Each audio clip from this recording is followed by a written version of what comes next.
UP के इटावा को मामला को लेकर के काफ़ी लोग जो है वो राजनीतिक तत्वों पर जोड़ रहे हैं। हमारे साथ आचार्य जी महाराज हैं। हम इनसे जानने का प्रयास करते हैं कि कथा जो है वहाँ पे एक यादव जी कथा कहलाने जाते हैं और तमाम तरह की बातें जो है वो बाहर निकल के आती है। सबसे पहले स्वागत है पंडित जी आपका। आपका भी बहुत बहुत धन्यवाद और आपके दर्शकों को भी हर हर महादेव। अच्छा पंडित जी, हम सबसे पहले जानने का प्रयास आपसे करेंगे कि जो कथा है, पूजा पाठ है, वो सिर्फ पंडित ही करा सकते हैं या अन्य जाति के जो लोग हैं वो भी करा सकते हैं? देखिए, इसके लिए सबसे पहले आपको मनुस्मृति पढ़ना होगा, वर्ण व्यवस्था के बारे में जानना होगा जो आज से नहीं है, आदि से चला आ रहा है। मान लीजिए ये शरीर है तो मस्तिष्क का काम दूसरा है, हाथ का काम दूसरा है, पैर का काम दूसरा है, पेट का काम दूसरा है, नाक का काम दूसरा है।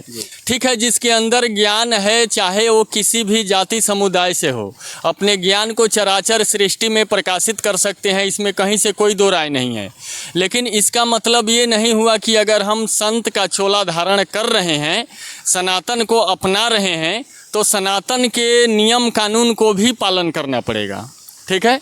और आप भीमराव अंबेडकर का नाम सुने हैं ना? जी बिल्कुल। एक दलित जाति से होते हुए भी देश का संविधान तक लिख डालते हैं, और जब संविधान लिखते हैं तो आज उसी संविधान के आधार पे हम लोग चल रहे हैं जी।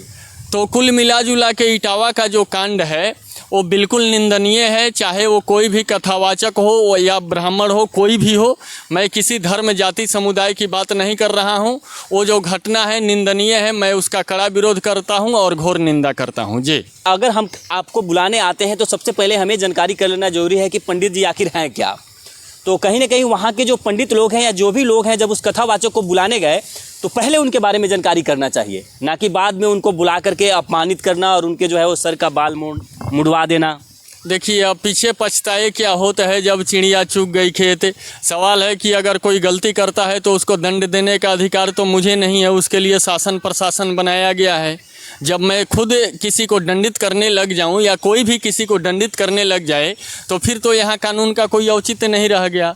उसके लिए कानून है, देखिए क्या शासन प्रशासन करता है। ये इस पे कुछ कहना मेरे लिए थोड़ा सा मुश्किल है। अच्छा पंडित जी, एक और बात आगे आ रही है कि कोई उसमें जो पंडिताइन है वो मूत्र विसर्जन जो है उनके ऊपर करती है, ये कहाँ तक सही है? ये बिल्कुल निंदनीय घटना है, इसका कड़ा विरोध करता हूँ, घोर निंदा करता हूँ। ये ऐसा समाज में नहीं होना चाहिए। जी। अच्छा, आप मानते हैं कि जिनके पास ज्ञान है वो किसी भी जाति के हो, पूजा पाठ या कथावाचक हो सकते हैं? आजकल जितने भी कथावाचक अपने देश में हैं उसमें अधिकतर गैर ब्राह्मण ही हैं। जी।